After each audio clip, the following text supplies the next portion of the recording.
If you've ever felt the air change the moment a door closed, subscribe and stay. These are the stories where desire doesn't announce itself. It traps you in a room and waits. The steam is the first thing that hits him. Not heat exactly, humidity.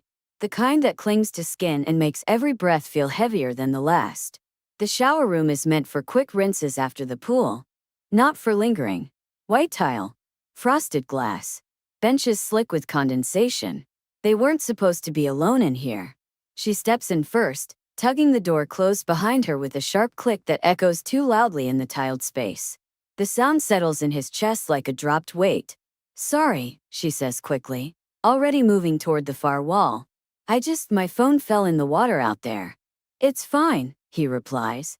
His voice sounds steadier than he feels. The door stays shut. That's the first thing neither of them addresses. The steam curls lazily around them, blurring edges, softening lines. Water drips somewhere behind the frosted glass, rhythmic and slow.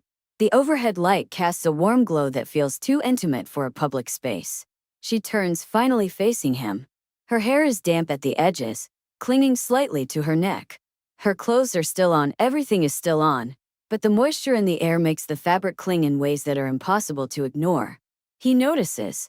He also notices the way she notices him noticing, and doesn't move away. "We can leave in a second," she says, though she doesn't reach for the door. "Yeah," he agrees. Neither of them moves. The steam thickens, creeping higher, warm against his skin. He rolls his shoulders once, a subtle attempt to ground himself. "This place always feels smaller than it looks," she says, half laughing. "It does," he replies. He shifts slightly to give her space. She steps forward at the exact same moment. Their bodies don't collide, but they come close enough that he feels the warmth radiating off her. Close enough that the air between them seems to thin. She stills. "So," she says softly, "this is awkward." "It doesn't have to be," he answers. She looks up at him, eyes searching, not flustered, not playful. Curious. "What does that mean?" she asks. "It means," he says carefully, "we can just stand here until your phone dries. No rus."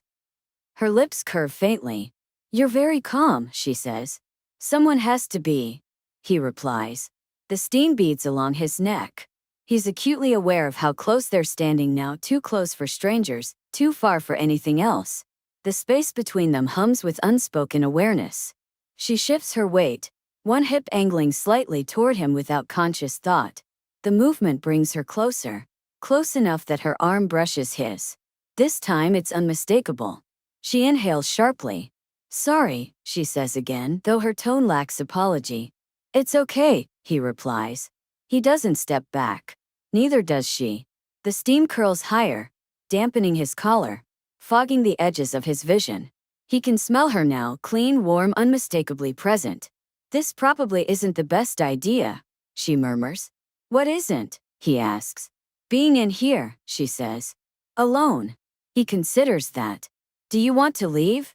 he asks. The question is simple. Honest. She looks at the door, then back at him.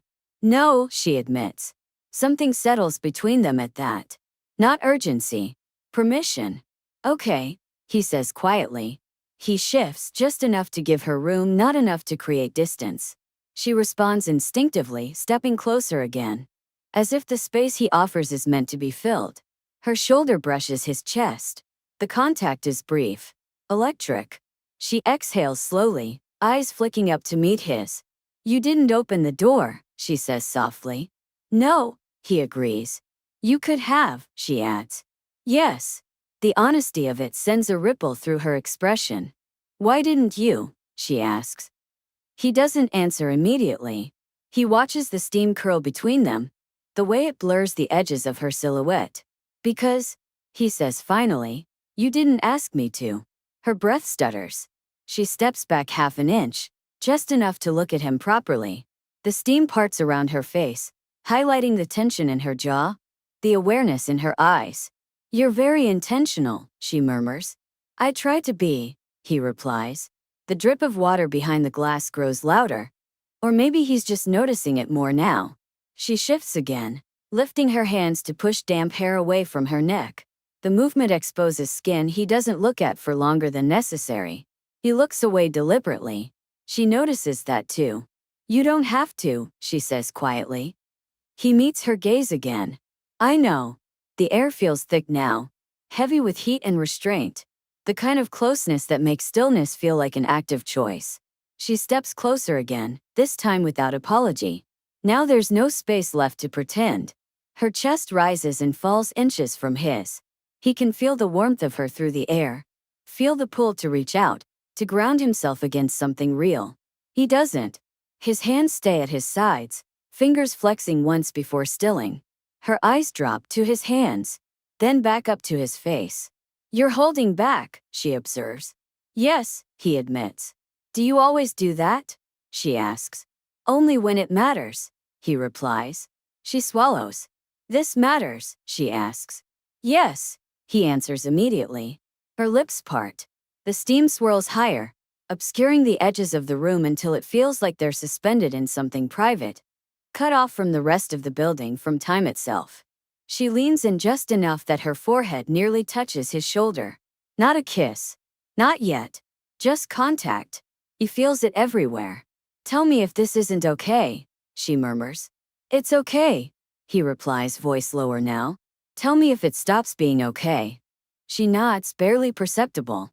They stay like that, breathing each other in, bodies aligned, heat pooling in the small space. The door remains closed. The steam keeps rising. She shifts again, turning slightly so her side presses against his chest now. A more deliberate contact that leaves no room for accident. His breath catches. You're very warm, she says softly.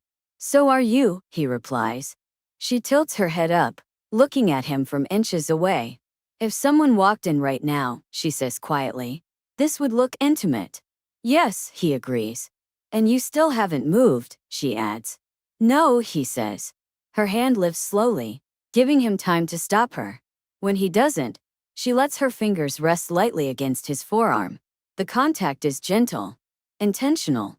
His muscles tense beneath her touch, not pulling away, not advancing, just present. That's nice, she murmurs. He nods. It is.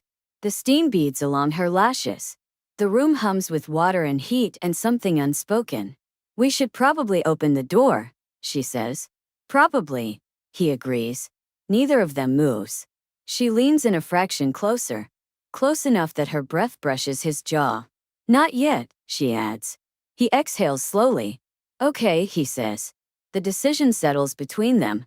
Heavy, deliberate. They're alone in a steamy shower room. The door is closed, and neither of them is pretending they don't know exactly why. The steam thickens until the edges of the room feel unreal. It's like being suspended inside a breath neither of them has fully exhaled yet. She's close enough now that he can feel the heat of her through the air, close enough that every small movement carries consequence. Her fingers remain on his forearm, light, deliberate, not roaming. The touch is grounding and dangerous all at once. You're very still, she murmurs. So are you, he replies. The truth is, every instinct in him is awake. Not frantic. Focused.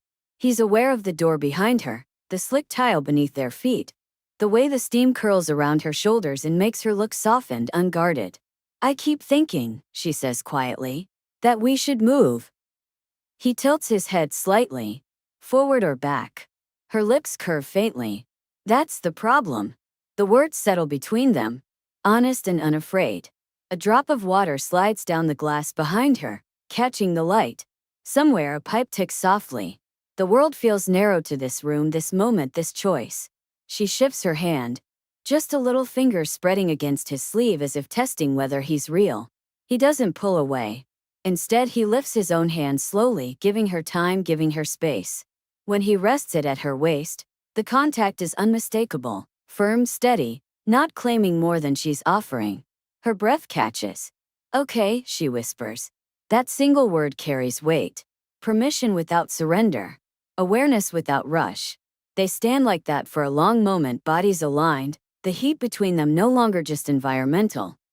His thumb rests still against the curve of her side, grounding rather than exploring. He's acutely aware of how easy it would be to cross a line, and how important it is that he doesn't without her choosing it. She leans in, forehead resting lightly against his chest. The contact is intimate in a way that feels earned. I didn't expect this, she admits, voice muffled slightly against him. Neither did I, he says. Her hand slides from his forearm to his chest, palm flattening there. She pauses, feeling the steady rhythm beneath her hand. You're calm, she says softly. So are you, he replies. She laughs under her breath. I don't feel calm. He tightens his hold just enough to be reassuring. Then let me be. That seems to do something to her. She exhales long and slow, shoulders easing. For a moment they just breathe together, the steam wrapping around them like a curtain. I should open the door, she says. Do you want to? He asks. She lifts her head, meeting his eyes. No, she admits. He nods. Then we don't. The simplicity of it steadies the moment. She shifts again, turning so her side presses more fully into him now, her hip fitting naturally against his. The contact is deliberate. No room left for accident. He inhales sharply, then steadies himself. You're sure? He asks quietly. Yes, she answers. I'm choosing this. He meets her gaze, searching for anything that says hesitation. He finds none. His hand moves slow, intentional, sliding a fraction higher along her waist, still careful, still controlled. She responds instinctively, her fingers curling into the fabric at his shoulder, holding him there. They're close enough now that their breaths mingle, warm and slow. This feels, she trails off. Different, he finishes. Yes, she agrees. He leans in, not for a kiss yet, but close enough that his forehead brushes hers. The contact is brief, grounding, intimate. They stay there suspended. When their lips finally meet, it's unhurried, soft at first, then settling into something deeper as they align. No ruse, no urgency, just intention. His hand remains steady at her waist. Hers stays anchored at his shoulder, pulling him close without asking for more than he's already giving. They part slowly, foreheads resting together. She smiles, breathless but composed. That was worth waiting for, she murmurs. Yes, he agrees. It was. The moment lingers, warm and full. Then faintly they hear voices outside the room. Distant, muffled.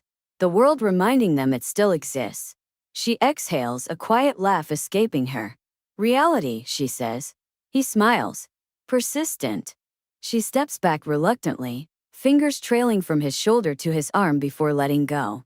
The absence of her touch is immediate and noticeable. She reaches for the door, hand hovering for just a second before pushing it open. Cool air spills in, cutting through the steam, clearing the haze. They step out together, the room behind them already losing its intimacy, becoming just tile and glass again. In the hallway, she turns to him. That didn't feel rushed, she says. No, he replies. It felt chosen. She nods, satisfied. They walk together back toward the pool area, shoulders brushing occasionally, a new ease between them. Not secrecy, not urgency, something quieter, something deliberate. As they part ways, she pauses, looking back at him. Next time, she says lightly, we won't need steam to pretend we're alone. He smiles. Next time we won't pretend. She holds his gaze for a beat longer, then turns and walks away, leaving the air behind her warm with promise. He watches her go, feeling the echo of the moment settle, not as restlessness but as certainty. They were alone in a steamy shower room. The door was closed, and when it opened, they walked out knowing exactly what they'd chosen and what they hadn't rushed.